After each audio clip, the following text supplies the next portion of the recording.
Halo semuanya, oke, jadi beberapa hari yang lalu kita akhirnya kedatangan serial terbaru dari franchise Adventure Time, yaitu Adventure Time Side Quest. Nah, sebelum mulai membahas soal animasi ini, gue ingin menyinggung satu hal yang mungkin banyak orang masih keliru atau kebingungan terhadap serial terbaru ini, yaitu siapakah studio yang membuatnya. Nah, jadi pada saat trailer dari animasi ini rilis, gue melihat kalau ada beberapa komentar di channel YouTube gue, hingga bahkan komentar-komentar di sosial media yang mengira kalau serial animasi ini dibuat oleh Disney. Hal ini bisa terjadi karena pada video tersebut terdapat logo watermark dari Disney dan juga Hulu di sepanjang video, serta kita juga tidak melihat satupun logo dari studio asal dari animasi ini, yaitu Cartoon Network. Nah, lalu apakah benar demikian? Apakah Disney memang membuat serial terbaru ini? Jawabannya adalah tidak. Disney tidak membuat serial ini sama sekali, melainkan mereka di sini hanya bertindak sebagai salah satu pihak distributor saja.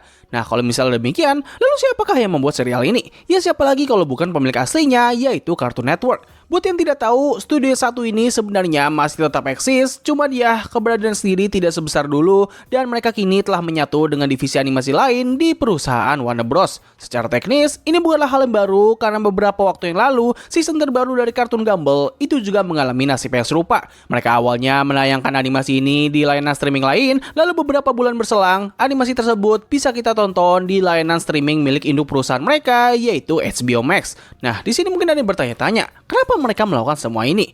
Well, gue awalnya mengira kalau ini semua disebabkan karena CEO dari Warner Bros, yaitu David Zaslav, itu sangat tidak menyukai animasi dan ia tidak ingin agar medium yang satu ini bisa ditayangkan di layanan streaming mereka. Ya, kalau kalian mengikuti perkembangan berita soal perusahaan Warner Bros, kalian pastinya tahulah soal kontroversi yang satu ini.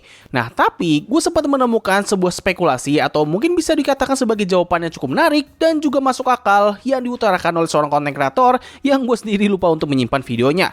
Jadi menurut beliau, cara ini dilakukan agar Warner Bros bisa mendapatkan cuan tambahan dengan menjual hak tayang dari animasi ini ke layanan streaming lain, karena kalau andaikan animasi itu hanya ditayangkan di layanan streaming mereka saja, maka cuan yang mereka dapatkan itu hanya berasal dari pelanggan mereka saja. Cara ini memang terdengar sangat greedy, tapi ya melihat kondisi dari Cartoon Network dan juga induk perusahaan mereka saat ini, gua rasa ini adalah cara yang ya masih cukup bisa diterima lah gitu, agar mereka bisa tetap survive dan juga animasi buatan mereka kini lebih mudah terjangkau lewat berbagai platform lain. Nah, setelah melihat masalah barusan, sekarang kita masuk ke topik utama. Serial terbaru ini berisikan tentang apa sih? Nah, jadi Adventure Time Side Quest sendiri merupakan sebuah serial spin-off dari franchise Adventure Time. Serial ini bakal menceritakan petualangan Finn dan juga Jake pada masa-masa muda mereka, atau dengan kata lain, serial ini mengambil latar waktu sebelum terjadinya serial utama. Yang itu berarti, serial animasi ini merupakan sebuah prequel dan terjadi sebelum peristiwa yang ada di season pertama. Dengan premis tersebut, tentu kita pastinya bakal berekspektasi kalau cerita dari animasi ini bakal membawakan nuansa yang sama persis seperti awal-awal season dari kartun Adventure Time. Buat yang tidak sadar, serial Adventure Time sendiri merupakan salah satu kartun dengan perubahan nuansa cerita yang sangat menarik dan juga kontras. Pada awalnya, animasi ini terlihat sangat berwarna, penuh dengan candaan dan juga petualangan yang sangat random hingga bahkan absurd. Nah, tapi seiring berjalan waktu, kartun ini mulai memiliki cerita yang jauh lebih serius, lebih gelap, hingga bahkan penuh dengan nilai filosofi.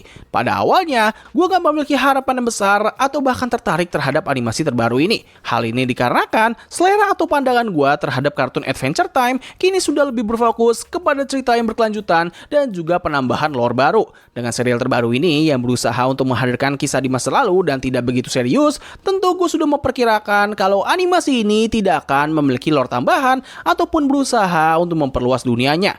Bahkan gue juga berpikir kalau serial ini memiliki potensi untuk merusak pondasi dunia yang telah dibangun selama ini.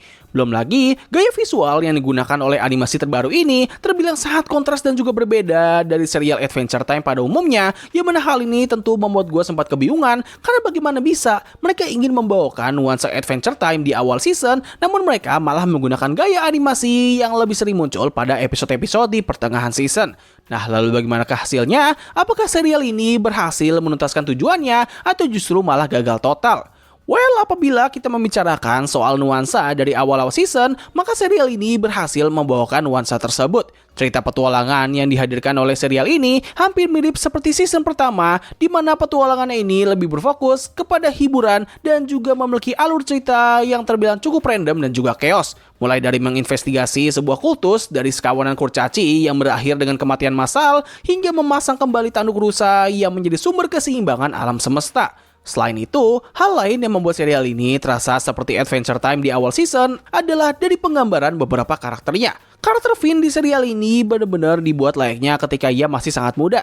Sosoknya yang sangat energik dan juga heroik, namun masih memiliki pola pikir yang sangat labil, merupakan penggambaran yang cukup akurat dari karakternya di awal-awal season. Belum lagi, mereka juga membawakan voice actor baru agar suaranya bisa terdengar seperti ketika ia masih ABG. Ya, meskipun gue harus katakan kalau suara dari voice actor terbaru ini terbilang agak berbeda dan malah terkesan seperti karakter lain, tapi setidaknya penulisan karakternya ini berhasil membuat sosoknya menjadi terkesan cukup akurat. Tidak hanya dari karakter utamanya saja, beberapa karakter sampingan lain di serial ini juga memiliki kepribadian yang sama persis seperti awal-awal season. Ambil contoh, karakter Marceline pada episode ke-14 itu memiliki watak atau sifat yang sangat akurat dengan karakternya ketika pertama kali diperkenalkan. Ia masih merupakan sosok vampir yang sangat liar dan suka menggoda atau menjahili Finn dan juga Jake dengan cara yang cukup brutal. Selain dari Marceline, karakter Ice King juga dibuat layaknya seperti di awal-awal season. Memang secara teknis kepribadian ini masih tetap sama di awal season ataupun menuju akhir cerita di serial utama, namun apa yang membedakan Ice King versi awal dengan akhir adalah dari bagaimana Finn dan juga Jake memperlakukannya. Pada awal kisah, mereka berdua benar-benar tidak pandang bulu terhadap karakter yang satu ini. Mereka seringkali menghajar sosok pria tua itu tanpa ampun ketika ia sedang membuat masalah. Nah, tapi ketika memasuki pertengahan season, perilaku dari mereka berdua ini kian hari semakin ramah terhadap karakternya. Ketika ia membuat sebuah masalah, keduanya sudah mulai jarang dalam memberikan serangan fisik yang brutal kepadanya. Selain dikarenakan pola pikir mereka yang sudah semakin dewasa, tentu ini semua disebabkan karena keduanya kini sudah tahu siapakah sosok Ice King yang sebenarnya dan juga kenapa ia bisa sangat menderita selama ini. Nah, tapi dikarenakan serial terbaru ini mengambil latar waktu sebelum pengungkapan tersebut, tentu perlakuan yang ditunjukkan oleh Finn dan juga Jake itu sangatlah berbeda. Pada serial ini, keduanya seringkali menghajar Ice King dengan sangat brutal dan juga kocak, hingga bahkan bisa gue katakan jauh lebih kasar daripada serial utamanya. Hal ini pun menimbulkan sebuah dilema di dalam diri gue pribadi, di mana di satu sisi gue merasa kasihan terhadap karakternya karena tahu soal background dan juga petualangannya di cerita ke depannya nanti, tapi di sisi lain, semua kekerasan yang dilakukan oleh Finn dan juga Jake kepada pria tua malang ini terbilang sangat-sangatlah lucu. Asli bro, semua episode yang menghadirkan sosok Ice King itu pasti bisa membuat gue tertawa terbahak-bahak. Sebenarnya cuma itu saja, karena serial ini sendiri menghadirkan banyak sekali momen yang bisa membuat gue sangat terhibur. Hal ini bisa terjadi karena mayoritas jokes di serial ini merupakan tipikal lelucon slapstick yang mengandalkan kekerasan dan juga memiliki eksekusi atau punchline yang sangat bagus, di mana leluconnya itu terjadi dalam waktu yang sangat cepat dan suka tidak terduga. Oh ya, gue hampir lupa membahas soal aspek animasinya. Jadi seperti yang bisa kalian lihat, gaya animasi yang digunakan oleh serial ini sepertinya merupakan sebuah animasi komputer atau CGI. Nah, tapi kalau kalian melihatnya secara detail, serial ini malah menggabungkan berbagai macam gaya animasi yang berbeda. Untuk detail lingkungan dan desain karakter, mereka terlihat seperti menggunakan gaya animasi komputer, sedangkan untuk facial expression, mereka terlihat menggunakan gaya animasi tradisional sama seperti serial pendahulunya. Menurut gua, ini merupakan pendekatan yang cukup menarik, di mana mereka seperti mencoba untuk membuat sebuah serial yang terlihat modern, namun juga berusaha untuk mempertahankan gaya khas dari kartun Adventure Time. Detail lingkungannya terlihat sangat modern, tapi desain karakternya masih sama seperti biasanya dengan perubahan pada art line yang seperti dihilangkan pada bagian tubuh karakter namun tetap dipertahankan pada bagian wajahnya. Memang pada awalnya gue kurang begitu suka dengan gaya animasi ini, tapi setelah menonton seluruh episodenya, gue pun akhirnya menjadi lebih terbiasa. Nah, meskipun serial ini terdengar sangat luar biasa dan hampir terdengar sempurna, tapi tentu mereka juga memiliki satu isu besar. Isu tersebut berasal dari hubungannya dengan lore dari franchise ini. Ada beberapa momen di serial ini yang seharusnya tidak terjadi apabila animasi ini mengambil latar waktu sebelum atau bahkan pada saat season pertamanya berjalan. Salah satunya adalah dari hubungan Marceline dengan ayahnya, yaitu Hansen Ebedir. Jadi pada episode ke-10 di serial ini diceritakan kalau Marceline itu sengaja melakukan sebuah prank tisu toilet kepada Finn dan juga Jake serta beberapa warga di Tanah U karena tisu tersebut itu sebenarnya merupakan sosok iblis yang telah diberikan oleh ayahnya. Nah, masalahnya di sini adalah Marceline itu seharusnya tidak berkomunikasi dengan ayahnya apabila ini terjadi sebelum season pertama. Sejak konfliknya yang terjadi pada ratusan tahun yang lalu, Marceline sudah tidak pernah lagi bertemu atau bahkan berkomunikasi dengan ayahnya. Ia baru bisa bertemu kembali pada episode yang berjudul It Come From Nightosphere yang merupakan episode pertama di season kedua di mana Finn sengaja memanggil Ebedir agar masalah mereka berdua bisa terselesaikan. Ini semua menjadi semakin rancu lagi di mana pada akhir episode yang sedang gue permasalahkan ini kita diperlihatkan kalau Ebedir ternyata dapat membuka portal menuju Tanah U secara mandiri yang mana seharusnya ia tidak bisa melakukan hal itu karena Ebedir sendiri terjebak di dalam Nightosphere dan hanya bisa keluar dari sana apabila ada seseorang yang membuka portal menuju dunia tersebut. Tidak hanya itu saja, bagaimana ia berkomunikasi dengan Marceline itu juga sangatlah janggal karena dialog dari mereka berdua itu malah memberikan kesan kalau mereka berdua ini tidak seperti mengalami konflik yang besar. Selain dari episode barusan, ada juga episode ke-14 yang sama-sama memiliki momen yang seharusnya tidak ditunjukkan pada awal-awal season, yaitu dari hubungan baik antara Bubblegum dan juga Marceline. Seperti yang kita tahu, kedua sosok ini dulunya pernah berhubungan, namun akhirnya kandas dan sejak kejadian itu, mereka berdua saling memberikan jarak antar satu sama lain. Bahkan pada beberapa cerita di season pertama, kita bisa melihat kalau mereka berdua ini terlihat tidak akur, terutama dari Bubblegum yang kurang begitu menyukai keberadaan dari Marceline. Ini jelas sangatlah kontradiktif dengan apa yang ditunjukkan pada episode ke-14 di serial ini, di mana Bubblegum datang ke rumahnya Marceline untuk mengajaknya ke acara rutinitas para gadis, yaitu game night.